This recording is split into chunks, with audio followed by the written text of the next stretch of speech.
भारत के पश्चिमी हिस्से में अरब सागर मौजूद है। इसके दक्षिण में हिंद महासागर है और पूर्व में बंगाल की खाड़ी। भारत की तटरेखा 8000 किलोमीटर से ज्यादा लंबी है। हजारों समुदाय और मछुआरों के गांव इन्हीं तटीय इलाकों के आसपास बसे हैं और अपनी रोजी के लिए इन महासागरों पर सीधे तौर पर निर्भर हैं। महासागर आहार का एक समृद्ध स्रोत रहे हैं। ये पूरी दुनिया के लाखों करोड़ों लोगों को प्रोटीन युक्त आहार मुहैया कराते हैं। हर साल समुद्रों से 8 करोड़ टन से ज्यादा मछलियां पकड़ी जाती हैं। लेकिन पिछले 2 दशकों के दौरान पकड़ी जाने वाली इन मछलियों की तादाद में कमी देखी जा रही है। हद से ज्यादा मछली पकड़े जाने के कारण दुनिया का यह सबसे मूल्यवान प्राकृतिक संसाधन खत्म होता जा रहा है। पहले जहां मछलियां पकड़ने वाले ट्रॉलर एक दिन में 1 टन मछलियां पकड़ लिया करते थे, अब उन्हें कुछ 100 किलो मछलियों के साथ ही लौटना पड़ता है और कभी कभी तो उन्हें कई दिन मछली पकड़ने के बाद इतनी मछलियां मिल पाती हैं। इन घटते संसाधनों के लिए कई कारण जिम्मेदार हैं, जैसे कि हद से ज्यादा मछली पकड़ना, गैर कानूनी जाल का इस्तेमाल, बढ़ती इंसानी आबादी और हमारे महासागरों का प्रदूषित होना। पूरी दुनिया में ही मछलियों की कई प्रजातियां गायब होती जा रही हैं, जैसे कि कॉड, ब्लूफिन टूना, ग्रुपर और शार्क्स की कई प्रजातियां।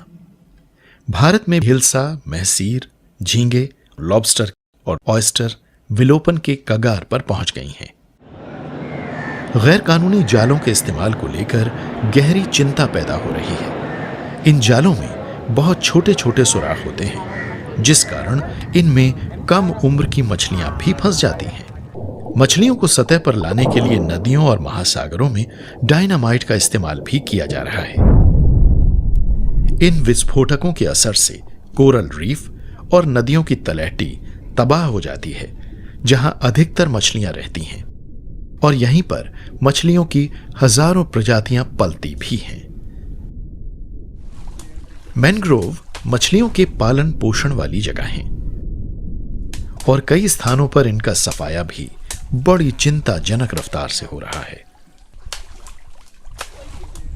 इससे पूरी तटरेखा के आसपास ही मछलियों की आबादी प्रभावित हो रही है। कुछ समुदाय ऐसे रासायनिक पाउडर इस्तेमाल करते हैं जिनसे मछलियों को पानी से ऑक्सीजन नहीं मिल पाती। इस कारण मछलियों और समुद्री पौधों की मौत हो जाती है।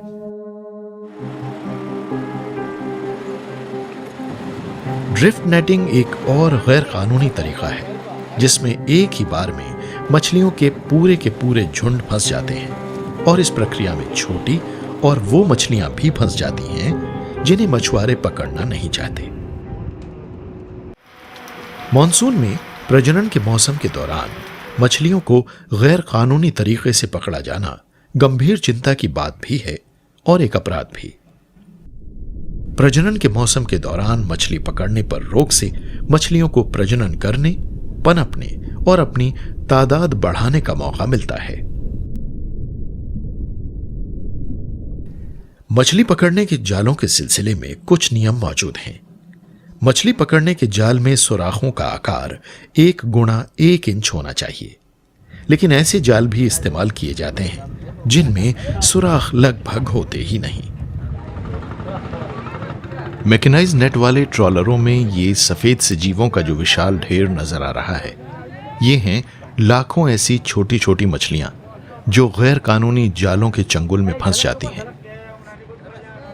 हर बोट में इनकी करीब 2.5 टन मात्रा होती है, जिन्हें खाया नहीं जा सकता, मगर इससे मछलियों की तादाद बढ़ने में, उनकी आबादी बढ़ने में भारी बाधा आती है।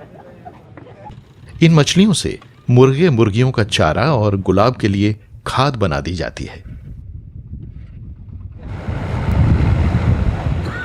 हजारों ट्रॉलर रोजाना इसी तरह मछलियां पकड़ते हैं। ट्रैश फिशिंग चिंता का एक और विषय है। इसमें मछुआरे अपनी पहले पकड़ी गई मछलियों को ज्यादा फायदा देने वाली मछलियों के लिए समुद्र में फेंक देते हैं। ऐसी मछलियों में रिबन फिश शामिल है, जिनकी कारोबारी कीमत कम होती है। मछुआरों को अगर ज्यादा कीमत वाले झींगों या पॉम्फ्रेट का झुंड नजर आ जाता है तो वो कम कीमत की इन मछलियों को समुद्र के हवाले कर देते हैं। समुद्र से ताल्लुक रखने वाली रुपहले रंग की कटिबंधी मछली को भारत, बांग्लादेश और बंगाल में बड़े चाव से खाया जाता है, लेकिन वो भी गायब होती जा रही है। ये बांग्लादेश का हिल्सा, ये 1200 रुपये किलो है। अगर आपको कलकत्ता वाला चाहिए, कलकत्ता वाला है नहीं अभी, वो छोटा होता है 500 ग्राम 600 ग्राम। ये बांग्लादेश का है, ये 1 किलो 100 ग्राम का 1200 रुपये किलो।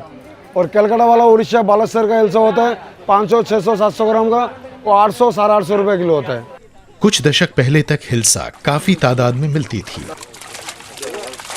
लेकिन हद से ज्यादा पकड़े जाने के कारण अब ये मछली विलोपन की तरफ बढ़ रही है। छोटी उम्र की मछलियां पकड़ लिए जाने के कारण हिल्सा की आबादी प्रभावित हुई है। भारतीय जलराशियों में शार्कों की 70 प्रजातियां मिलती हैं। कई प्रजातियां आज विलोपन के कगार तक पहुंच गई हैं। हर साल भारत के जल क्षेत्र में करीब 7 करोड़ शार्क मारी जाती हैं। शार्कों को उनके फिन्स के कारण मारा जाता है। शार्क के फिन काट डाले जाते हैं और शार्क को फिर से समुद्र में फेंक दिया जाता है।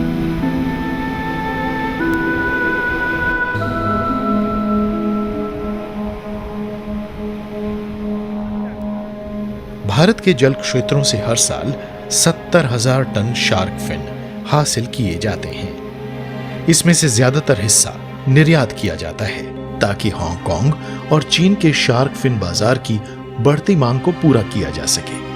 इसे शार्क फिन सूप की शक्ल में इस्तेमाल किया जाता है और ये वहां बहुत ही लजीज माना जाता है। शार्कों की कई प्रजातियां गायब हो रही हैं। हैमरहेड प्रजाति की तादाद 90% घट गई है। थ्रेशर शार्क प्रजाति और ग्रेट व्हाइट शार्क की तादाद में 80% की और टाइगर शार्क की तादाद में 65% की कमी आई है। तमिलनाडु, गुजरात, महाराष्ट्र, केरल, कर्नाटक और आंध्र प्रदेश से भारत की 85% शार्क पकड़ी जाती हैं और चेन्नई और मुंबई शार्क के कारोबार से जुड़े भारत के प्रमुख केंद्र हैं। विलोपन का खतरा सिर्फ कारोबारी तौर पर ज्यादा मछलियां पकड़े जाने से ही नहीं है, बल्कि मछलियों को पालने के कारोबार के कारण भी है। नदियों में रहने वाली मछलियां भी खतरा झेल रही हैं। समुद्रों और नदियों दोनों ही जगहों से लाखों करोड़ों सजावटी मछलियां पकड़ी और विदेशों को निर्यात की जा रही हैं। सजावटी मछलियों का सालाना कारोबार $5 अरब का है और इसमें हर साल 8% से भी ज्यादा की वृद्धि हो रही है। इससे नाजुक पर्यावरण प्रणाली और प्रजातियों को नुकसान पहुंचा है। पश्चिमी घाट के आसपास सजावटी मछलियों की करीब 30 प्रजातियां आज खतरे से घिरी मानी जा रही हैं और IUCN के मुताबिक इनमें से 15 के सामने तो गंभीर खतरा मंडरा रहा है।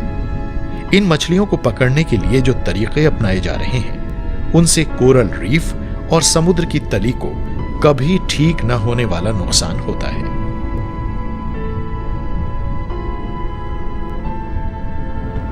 बढ़ती आबादी और बेरोक-टोक इंसानी गतिविधियों के कारण तटीय इलाकों पर बेहिसाब दबाव पड़ रहा है। इस विषैले कचरे, बड़े बड़े जलपोतों से होने वाले तेल के रिसाव, फैक्ट्रियों और शहरों से निकलने वाले केमिकल और डिटर्जेंट के कारण इन नाजुक पर्यावासों को और ज्यादा क्षति पहुंच रही है। इन विषैले तत्वों और कचरे में मौजूद भारी धातुओं को मछलियां खुराक के साथ खा लेती हैं और इसका असर आहार श्रृंखला के जरिए इंसान पर भी पड़ता है। मछलियों की तादाद में कमी आते जाने के कारण सरकार ने नदियों और समुद्र में मिलने वाली मछलियों के प्रजनन के लिए कई कार्यक्रम शुरू किए हैं। भारत में करीब 31 समुद्री संरक्षित क्षेत्र हैं, जो कुल 6271.2 किलोमीटर में फैले हैं। समुद्री पर्यावरण प्रणालियों के संरक्षण के लिए सरकार ने Indian wild life protection act 1972 के तहत वेल शार्कों, सी हॉर्सेस, सी क्यूकम्बर, कोरल, कछुओं, वेलों, डॉल्फिनों और शार्कों, मोलस्क और ग्रुपर फिश की कुछ प्रजातियों को पकड़ने पर प्रतिबंध लगा दिया है। मछलियां पकड़ने के लिए उनके आकार से भी कुछ नियम जुड़े हुए हैं। एक खास आकार और वजन वाली मछलियां ही पकड़ी जा सकती हैं, जिससे यह सुनिश्चित हो जाता है कि उन्हें प्रजनन से जुड़ा एक मौसम जरूर हासिल हो। तट से 10 किलोमीटर के दायरे में ट्रॉलरों के इस्तेमाल पर पाबंदी है, क्योंकि इनसे रीफ और उनमें रहने वाले समुद्री जीवों को गंभीर नुकसान पहुंच सकता है। मछलियों की लगातार बढ़ती मांग के कारण जमीन पर कई वहनीय संभावनाओं की तलाश की जा रही है। इनमें नदियों में रहने वाली मछलियों का प्रजनन भी शामिल है। खासकर ट्राउट के प्रजनन वाले फार्म कायम किए जा रहे हैं। करीब 1 दशक पहले हद से ज्यादा पकड़े जाने के कारण ट्राउट विलोपन के कगार पर पहुंच गई थी। दुनिया में ट्राउट की 206 प्रजातियां हैं और रेनबो ट्राउट सबसे तेज रफ्तार से बढ़ने वाली ट्राउट प्रजातियों में से एक है। भारत में कुल्लू, मंडी, किन्नौर, चंबा और सोनमर्ग ट्राउट की पैदावार करने वाले प्रमुख केंद्र हैं। ट्राउट फार्म में बहते पानी वाली कई नहरें होती हैं। हर नहर में एक खास उम्र की ट्राउट होती है और उन्हें तब तक वहां पाला जाता है जब तक वो बाजार में बेचने लायक नहीं हो जाती। ट्राउट मछलियां क्योंकि बहते ठंडे पानी में रहती हैं, इसलिए नहरों में पानी लगातार बहता रहता है। ट्राउट मछलियों को कीड़े मकोड़े, ड्रैगन फ्लाई, जोंक और मच्छरों के लार्वा खिलाए जाते हैं। अंडे से पूरी तरह वयस्क बनने में किसी ट्राउट को 3 से 4 साल का वक्त लगता है। इसके बाद वो अंडे देने योग्य हो जाती है। बहते पानी वाले बड़े बड़े टैंक बनाए जाते हैं और हर टैंक में एक खास आकार और वजन वाली मछली होती है। जब ट्राउट का वजन 150 से 300 ग्राम के बीच हो जाता है और वो प्रजनन का अपना एक चक्र पूरा कर लेती है, तो उसे फार्म से निकालकर बाजार में बेच दिया जाता है। ट्राउट फार्मों से यह सुनिश्चित हो पाया है कि आजीविका के वहनीय स्रोत को सुनिश्चित करने के साथ साथ ये आम आदमी को भी उपलब्ध हो सके। इन फार्मों के कारण समुद्री पर्यावरण प्रणाली पर इंसान का प्रभाव काफी हद तक घट गया है। सरकार, वैज्ञानिक शोधकर्ता और संरक्षणवादी समुद्री जीव जंतुओं और पर्यावरण प्रणालियों को बचाने में मदद के लिए अपनी तरफ से पूरी कोशिश कर रहे हैं, मगर साथ ही जरूरत इस बात की भी है कि मछुआरों और स्थानीय समुदायों से भी सहयोग मिले। मछुआरों को समझाया जा रहा है कि वो मछली पकड़ने के लिए सही किस्म के जाल इस्तेमाल करें। साथ ही उन्हें बताया जा रहा है कि अगर वो गलत किस्म के जाल इस्तेमाल करेंगे तो मछलियां बड़ी होने से पहले ही खत्म हो जाएंगी और नई पीढ़ी जन्म नहीं ले पाएगी। मछलियों से खाली हो चुके इलाकों को फिर से बहाल करने के लिए बड़े बड़े संरक्षित क्षेत्रों की रचना से गुम हो चुकी प्रजातियों की तादाद फिर से बढ़ाने में मदद मिलेगी। नए फिशिंग जोन बनाए जा रहे हैं ताकि पुराने ऐसे इलाके फिर से मछलियों से गुलजार हो सकें जहां आज मछलियां नहीं हैं। जोर इस बात पर है कि समुद्रों और नदियों की पर्यावरण प्रणालियों को फिर से पहले जैसी स्थितियों में लाया जाए। समुदाय का इस काम में शामिल होना बेहद अहमियत रखता है। इससे छोटे मछुआरों की आर्थिक सामाजिक स्थिति को बेहतर बनाने में मदद मिलेगी और साथ ही मछली पालन के प्रति एक वहनीय नजरिया भी पनपेगा। इस बात को समझने की जरूरत है कि समुद्रों की भी अपनी एक सीमा है और संतुलन बनाए रखने की जरूरत है। कुदरत से हमें सिर्फ उतना लेना चाहिए जितनी जरूरत हो, क्योंकि लालच की तो कोई सीमा होती ही नहीं है।